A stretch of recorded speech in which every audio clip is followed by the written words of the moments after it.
남지영 원장님께서 이 건선의 치료 원칙을 청열, 해독, 자윤이라고 말씀을 해주셨어요.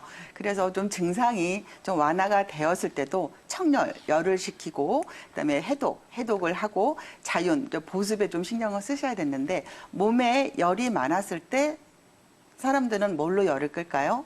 땀을 내서 체온 조절을 하죠. 네. 그래서 좀 땀을 내는 어떤 그런 운동이라든지 이런 걸 하셔야 되는데 운동을 하고 난 다음에 너무 건조해지는 게 문제가 있기 때문에 땀을 내고 난 다음에 충분히 일단 샤워를 하실 때 빠른 시간 안에 얼른 좀 열을 식혀줄 수 있는 샤워를 한 다음에 너무 이렇게 각질을 좀 이게 건선의 특징이 인설이라 그래서 좀 비듬 같은 게 떨어지는 그거를 막 벗겨내면 절대로 피부에 자극이 되기 때문에 좀 지나친 어떤 자극은 절대 주시면 안 되고 그다음에 샤워를 하고 나서 보습제를 반드시 보습제를 발라주시고 그다음에 좀 드시는 물도 이렇게 좀 신경 써서 드셔야 되고요.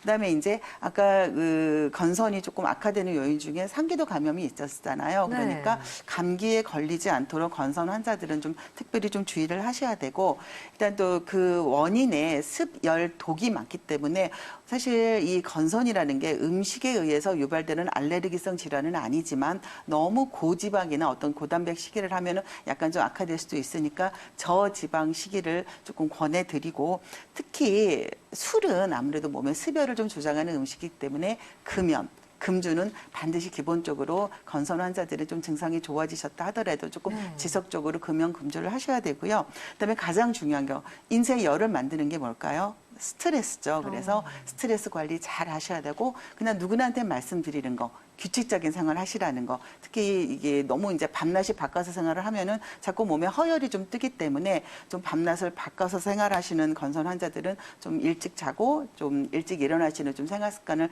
가지도록 하시고 또 하나 좀 주의해야 될 게 사실 이렇게 좀 피부 질환이 있으면 보통 연고들을 쉽게 바르시는데 네. 저희가 한의원에서 처방하는 자문고라든지 어떤 그런 연고는 전 스테로이드가 들어있지 않은 연고지만 약국에서 이렇게 좀 쉽게 구할 수 있는 어떤 스테로이드 연고는 좀 반짝 좀 증상이 완화되는 것 같지만 스테로이드 연고를 끊었을 때는 좀 이렇게 반동으로 좀 더 심하게 닿으면 2차적으로 좀 증상이 심해질 수 있으니까 스테로이드 연고라든지 어떤 이런 약을 쓰실 때는 반드시 좀 전문의와 상의를 하셔서 내가 꼭 필요한지 좀 판단을 하셔서 필요한 약만큼 좀 최대한 조금 자제를 하시는 거를 연고 하나도 조금 주의해서 쓰시도록 꼭 당부드립니다.